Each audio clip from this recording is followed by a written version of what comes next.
what we're doing is we're doing recaps and kind of postmortems for every college football team in the state of Texas. We have one more team, Max, that didn't make a bowl to do, and that is the Texas Longhorns. We were just talking about them. We were just talking about the Texas Longhorns. And so the question, Texas goes 5-7. They fire Charlie Strong. They bring in Tom Herman. But let's take one last look back at the 2016 Texas football season. And look, I don't think there's any doubt that Texas could have made a bowl last year. Right. In fact, you should really make the argument that even as mediocre as they were, and they were very mediocre. Should have beat Kansas. They should have beat Kansas. Yep. They should have beat Kansas. They probably should have beat Cal. Yeah. They should have found one more win on this schedule. Okay, but let's take a broader look at what went right and wrong. Let's start with what went right.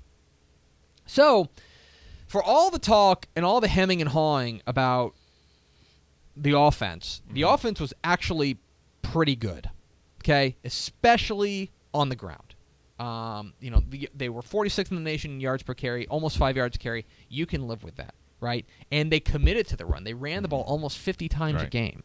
They committed to the run. They found an identity, and they stuck with it. They were 14th in the nation total offense. Yeah. Like that might come as a surprise to you, but like they were pretty darn good offensively. The other thing that they did, relatively well, is that they took the ball away. Yep. Took the ball away more than 1.5 times per game. They were, they did a decent job of making plays defensively. We talked about SMU earlier about how they took the ball away. Texas kind of did the same thing. Mm-hmm. They were very good at taking the ball away. The other thing about it is that they got after the quarterback. Their sack percentage was actually 7th in the nation. Their sack percentage was actually pretty darn good. So not a whole lot to complain about from that perspective. So then the bigger question is, what went wrong? How did things go so poorly? Well, that sack percentage was about the only good news on the defense. That's about right. Yeah. So if they weren't coming up with the big splash play, right? If they weren't coming up with the sack or they weren't coming up with the takeaway, they probably weren't coming up with much. Okay? They were especially bad against the pass. Okay, 89th or 99th in the nation in pass yards per game allowed. They gave up a lot of passing yards. They gave up 60% completion percentage, 87th in the nation, and they gave up 448 yards. The defense just wasn't very good. Right. Especially against the pass. If they weren't sacking them or they weren't intercepting the ball, then they were simply not going to.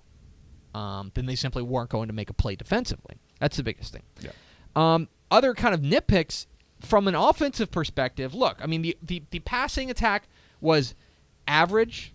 The passing attack was average, but Shane Buechele threw his fair amount of picks. Yep. And the bigger issue is that they turned the ball over too much. Yeah. They were 103rd in the nation. They gave up the ball. Like, I want you to think about this. They took the ball away more than 1.5 times per game on average. More than 1.5 times. And they had a negative turnover differential. Okay? It wasn't enough. They turned the ball over. They gave the ball away 1.9 times per game. Okay? They gave the ball away too much. They put the ball on the ground too much. In fact, where were they in fumbles? Because, I mean, the interception rate was bad, but it wasn't horrifying, right? I mean, it wasn't. And also, it's kind of what you'd expect from a true freshman quarterback. Right. Let's see. Texas lost 11 fumbles this year. 11 out of 18 fumbles. Only A&M in the state of Texas. A&M and Baylor lost more, but they put the ball on the ground too much. That's really, for me, the biggest issue.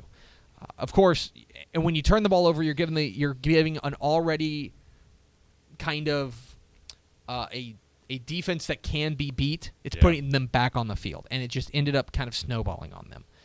So basically, from a playmaking perspective, the defense wasn't bad. Right. But it was the time between those big plays that they couldn't get off the field. Right. Like, if they weren't coming up with a big play, they weren't coming up with any play at all, and then the offense just simply wasn't good enough to overcome it. So let's talk about team MVP. I don't think there's really any doubt of who it has to be. It has to be, of course, Charlie Strong. He did a fantastic job. It is Dante Foreman. Dante Foreman led the nation in yards per game, averaging 184 yards per game. He goes for 2,028 yards and 15 touchdowns. He's pretty good. And they fed him. They fed him. Yeah. 29 attempts per game, which is the most in the nation by 5 attempts per game. Not bad. So he had 29.3 carries per game, right? The next highest in the nation was Donnell Pumphrey from San Diego State, who had 24 carries per game. They fed him. Texas figured out real quickly. Yeah. All right, we got this hammer. Yeah. Let's just keep going there. Yeah.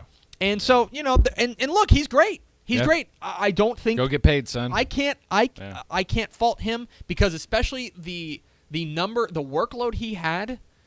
If he stuck around, you have to assume he was going to get another, you have to assume he was going to get another 300 carries or whatever it was. Yeah. So for me, I have no problem with him going and getting paid. You know what I mean? So go get it while you're healthy. We know the lifespan or the career span of a running back is short. Yep. So Dante Foreman is, I think, in my opinion, unequivocally the team MVP. Yep. So now what everybody wants to talk about, looking ahead. Yeah, they're like, why are you doing a postmortem? None of us care anymore. Yeah. They're all ready to look forward to 2017. Well, I don't blame them. I totally agree. Let's look ahead. I've said this before. I think Tom Herman is stepping into a really plum situation. Yeah, you're not alone thinking that either. This cupboard is pretty full. They're not losing a ton. Yeah. They're bringing back a quarterback, and if you want to keep Shane Buechele at the quarterback position, and he doesn't get beat out for the job, I think you can do a lot worse than Shane Buechele. Now, I think they're going to have some guys who are going to challenge, but I think that you're going to have an opportunity there. You also have a number of really talented running or quarterbacks. I'm sorry, receivers. Receivers, yeah. Who are coming back. Okay, Armani Foreman's coming back. Okay, Devin Duvernay, who had flashes of being that guy who was a top recruit for Baylor before he ended up going to Texas after the whole Art Briles thing. Devin Duvernay is back. Dorian Leonard's back. Jake Oliver, remember him? Yeah.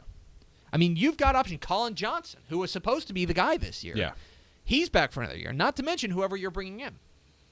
So, and if you're saying, oh, well, they lost Dante Foreman, well, yeah, but look, Chris Warren's going to be there. So's Kyle Porter. Yeah. I mean, you've got running back depth. So the offense, I think, is in pretty good hands. Yeah. Now the defense. And look, I mean, the defense has to make strides, but the good thing is that they have a fair number, in fact, almost all of their important pieces coming back. Yep. Anthony Wheeler, back. Brecken Hager, back. Malik Jefferson, back. Yep. Poona Ford, back. Yep. Jason Hall, back. Yep. Chris Boyd, back. Edwin Freeman, back. Chris Nelson, back. Dylan Haynes is gone. John Bonney, back. You have a lot of guys who got meaningful time and big-time play.